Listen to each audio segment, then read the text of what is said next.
기도가 쉬운 것 같은데 사실은 기도의 어떤 능력을 맛보지 않으면 그 기도가 쉬운 것 같지만은 실천하기가 굉장히 어려운 것이죠. 그래서 여러분들이 꼭 기도의 능력을 맛보고 정말 크리스찬으로서의 그런 삶을 기쁘게 살면 좋겠다 해서 이 말씀을 택해봤습니다. 본문으로. 기도는 하나님과의 관계를 확인할 수 있는 신용 보장 증서와 같은 거지요. 기도를 드림으로 하나님께서 나를 향하신 뜻을 우리가 확인할 수 있고 또 인생의 길을 담대하게 나아갈 수 있다 하는 거예요. 지난 주중에 하와이에서 온 제 그 사촌 여동생을 만났어요. 한국에서 꽤나 자리 잡은 그런 대학교 교수고 그런데 다 놓고 하와이로 이민을 왔는데 하와이로 이민 올 때 하나님 앞에 기도를 많이 했대요. 한국에서 있는 그런 여러 가지 지위와 또 자기가 가진 그런 인간관계 이런 것을 다 놓고 이제 하와이로 오게 되는데 하나님, 내가 가야 될 곳이 이곳입니까? 기도 많이 하고 하나님께서 확신을 마음에 주셔서 응답을 받고 하와이로 왔습니다. 하와이 와서 지금 1년 한 10개월 됐는데 이제 한국에서 대학 교수 했다고 해도 대학 교수직이 하와이에서 바로 나오는 게 아니니까 이곳에서 비즈니스를 하겠다. 그 비즈니스를 하기 위해서 하나님께 기도하고 그 비즈니스를 하게 됐다. 그런 이야기를 들었어요. 믿음이 안 보는 사이에 참 많이 자랐구나. 그런 생각을 제가 했어요. 하나님께 확인 받고 마음에 응답이 있고 그 다음에 그 일을 하게 됐다. 또 이렇게 하나님께 묻고 하나님께서 확인해 주시는 그 길을 따라가려고 애를 쓰는 그런 신앙의 모습이 참 귀한 신앙의 모습이 아닌가 그런 생각을 했습니다. 제가 여러분에게 자주 말씀드립니다마는 여러분 다 저질러 놓고 저한테 목사님 이거 좀 위에서 기도해 주세요 그런 부탁을 할 때가 많잖아요. 그렇죠? 뭘 하기 전에, 시작하기 전에 먼저 목사님 제가 이 일을 하려고 그러는데 하나님의 뜻이 어떤지 모르겠습니다. 하나님께서 인도하시는 그러한 일을 하기를 원합니다. 그리고 같이 기도할 수 있으면 좋겠습니다. 그러면 얼마나 좋겠는지. 근데 본인들이 다 해놓고 결정 다 해놓고 목사님 이거 위해서 기도해 주세요. 그러니까 저보고 설거지 하라는 얘기인데 사실은 좀 그런 기도의 부탁을 받으면 조금 찜찜해요. 자신이 없어요. 먼저 하나님께 묻는 기도를 하고 우리가 무슨 일을 시작하면 얼마나 좋겠는가 하는 거지요. 기도를 드림으로 하나님의 나를 향하신 뜻을 확인하기 때문에 또 인생길을 담대하게 나아갈 수 있기 때문에 우리가 이 기도가 중요하다는 거죠. 기도한 후에 영생을 확신하고 구원의 복음을 전할 수도 있는 거죠. 기도는 예수 그리스도를 구주로 고백하는 자들의 일상적인 삶입니다. 특별한 사람들만 기도할 수 있는 것이 아니 우리 모두 기도할 수 있어야 됩니다. 또 기도할 때 쉬지 말고 기도하라는 그런 말씀과 같이 쉬지 말고 기도해야 합니다. 기도를 어렵게 생각하지 마세요. 단순하게 우리 육신의 부모님과 대화하는 것 같이 하나님과 대화하는 것이 바로 기도입니다. 형식적으로 기도해서는 안 되고 우리가 기도할 때 간구해야 돼요. 기도라고 하는 그 테두리 안에 네 가지를 우리가 살펴볼 수 있어요. 어떠한 그런 기도가 거기 있는가? 기도하면은 하나님께 일반적으로 아뢰는 그런 말씀, 하나님의 나라가 이 땅에 이루어지게 해 주시옵소서. 또 하나님이 영광을 받으시옵소서. 오늘 저에게 하나님 귀한 은혜를 주시고 내 삶을 주신 것을 감사합니다. 구원 얻은 하나님의 백성이 되게 해 주신 것을 감사합니다. 그런 기도를 드리는 그런 기도가 있고, 기도 안에도 기도가 있죠. 또 어떤 기도가 있느냐? 중보 기도가 있단 말이에요. 남을 위해서 드리는 중보, 도고의 기도라고도 우리가 그렇게 하죠. 그런 기도도 있고, 그 다음에 우리의 삶의 필요를 하나님께 아뢰는 간구의 기도가 있어요. 우리가 삶의 필요를 하나님께 아뢰야 되거든요. 그 다음에 감사의 기도. 우리 기도를 네 가지로 우리가 대별하는데, 이런 기도를 하나님께 드릴 때 우리가 특별히 간구할 수 있어야 된단 말이에요. 또 이웃의 잘못을 용서할 수 있도록 하나님께 구해야 하는데, 이건 얼마나 어려운 기도인지 몰라요. 여러분, 용서하는 거 참 어렵잖아요. 용서한다고 할 때 내 자존심이 문제가 되는 경우, 그때가 제일 많잖아. 얼마나 어려운지 몰라. 그러나 이러한 기도를 우리가 드릴 수 있어야 된다.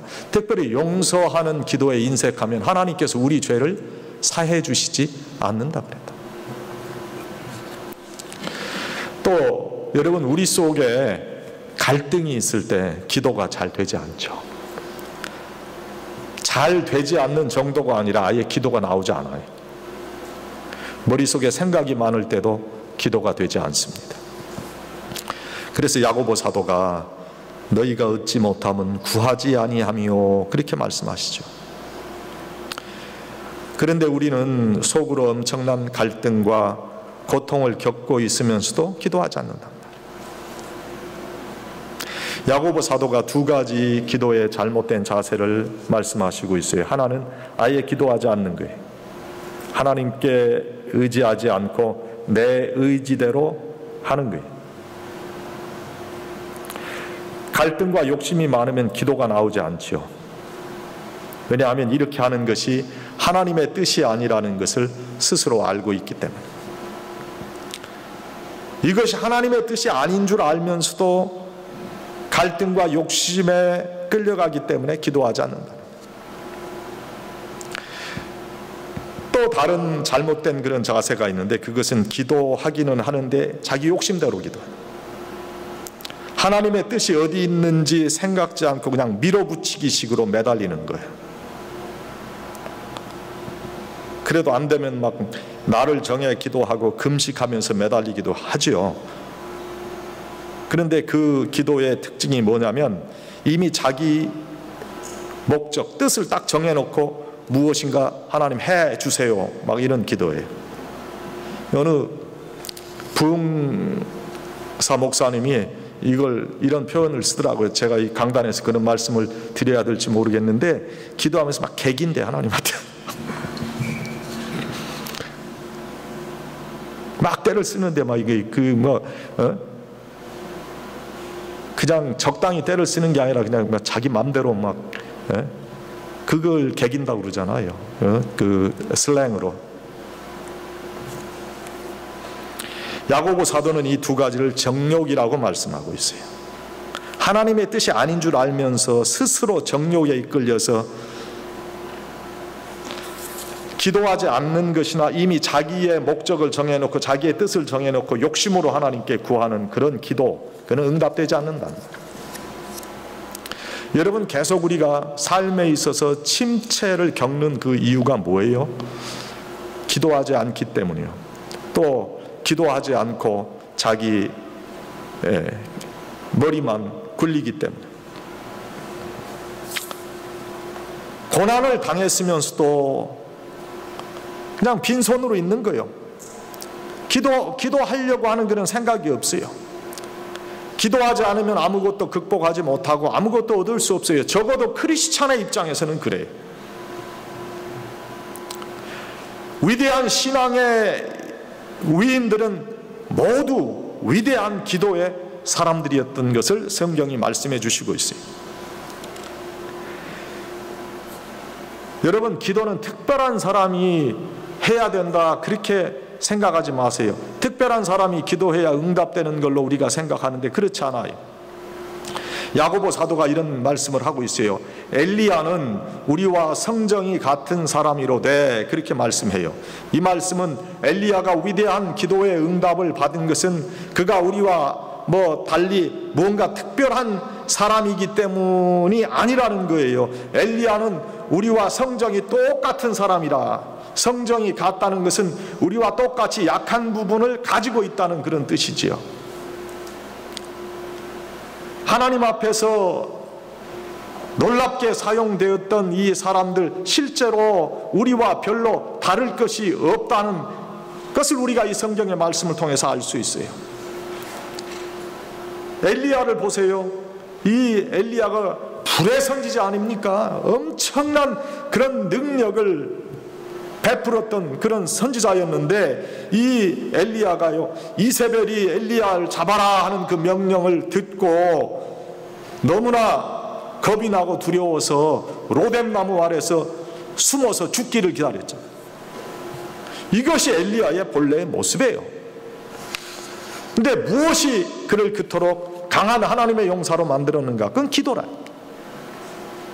사사기에 보면 기드온이 소개되어 있잖아요. 그 기드온이 우리가 성경을 보면 아주 용맹한 그런 하나님의 사람인 것을 우리가 알 수 있는데, 사실은 기드온이 하나님의 부름받기 전에는 굉장히 사소한, 소심한 그런 사람이었어요. 사소한 일에 마음이 움직이는 그런 사람. 하나님의 사자가 나타나서 큰 용사여 이렇게 말할 때 혼자 몰래 곡식을 빻고 있었고, 하나님께서 분명히 함께 해주신다고 그렇게 약속을 하셨는데도 그걸 확신하지 못해서 양털로 2번씩이나 하나님의 뜻을 확인하고 확인하잖아요. 그런데 무엇이 이 기드온을 강한 하나님의 용사로 만들었는가? 그건 기도란 말이에요. 기드온은 기도하는 가운데 서서히 전혀 다른 사람으로 만들어졌습니다. 기도는 누군가 특별한 사람이 하는 것이 아니에요. 우리 모두 할 수 있는 거예요. 오늘 예수님께서 우리에게 가르쳐 주신 대로 우리가 기도하면 우리도 능력 있는 기도의 그런 사람이 될 수 있다. 여러분, 기도는 사실은 엄청난 능력이 있는 거예요. 엘리야가 비 오지 않기를 간절히 하나님께 기도하잖아요. 그래서 3년 6개월 동안 땅에 비가 안 오고, 다시 기도한 즉 하늘이 비를 주고 땅이 열매를 내었느니라, 그렇게 말씀해 주시잖아요. 비가 오지 않도록 기도하니까 3년 반 동안 비가 안 왔어요. 여러분, 왜 엘리야가 비가 오지 않도록 하나님께 기도했을까요? 이스라엘 백성들이 비가 오게 하는 신은 여호와가 아니고 바알이라고 믿고 있었기 때문에 3년 반 하나님 비 오지 않게 해주시옵소서, 저들이 바알을 믿고 있습니다, 이것이 잘못된 신이라는 것을 알게 해 주시옵소서, 그 마음으로 엘리야가 3년 반 비 오지 말도록 하나님께 기도한 거예요. 무슨 방법으로 비가 오지 않게 그렇게 할 수 있겠어요? 그러나 기도는 그러한 엄청난 일이 일어나게 했다. 기도는 하나님의 보좌를 움직이는 거예요. 기도는요, 대통령을 면담하는 것보다 더 큰 우주의 대통령, 우주의 왕을 아련하는 거예요. 때로는 기도가 우리가 생각하는 시간에 맞춰서 응답되지는 않아요. 그러나 분명히 응답돼요. 하나님의 시간에 따라 응답돼요. 그 예를 들어본다면 이런 거예요. 그 전투를 할 때 그 맨 앞에 나가서 정찰병들이 나가서 적을 발견하고 후방에 연락을 하잖아요. 이제 사격을 부탁합니다. 어디에 포탄을 좀 때려주세요. 그렇게 연락하잖아요. 근데 그 시로 바로 어떤 때는 그 연락을 받고 공격하지 않는단 말이에요. 가장 적절한 시간에 가장 그때 적으로 효과를 볼 수 있는 그때 후방에서 포탄을 때리는 거예요. 그런데 정찰병의 보고는 아주 중요하고, 그리고 본부의 판단에 따라서 공격이 이루어지는 거기 때문에 그 내 보고가 그렇게 중요한 거예요. 하나님께 내가 기도를 드렸다. 하나님께서 하나님의 가장 좋은 시간에 하나님께서 응답해 주시는 거예요. 우리는 시기와 방법을 잘 알지 못해요. 그러나 기도의 능력은 엄청난 거예요. 이 기도를 우리가 어떻게 해야 되는가? 오늘 예수님께서 형식적으로 기도하지 말라고 그랬어요. 형식적인 기도는 사람에게 보이고 싶어하는 마음에서 드리는 기도예요. 왜? 인간이 사회적인 그런 환경에서 있기 때문에, 그래도 내가 목사인데, 내가 장로인데, 내가 집사인데, 그래가지고 그 어떤 기도의 모습을 남에게 보이고 싶어하는 그 마음, 이거 하나님께서 받지 않으신다 그랬어요. 사람을 의식하는 기도는 이미 형식적인 기도가 되어서 하나님께서 들으시지 않습니다. 내 진실된 기도의 심정이 중요한 거예요.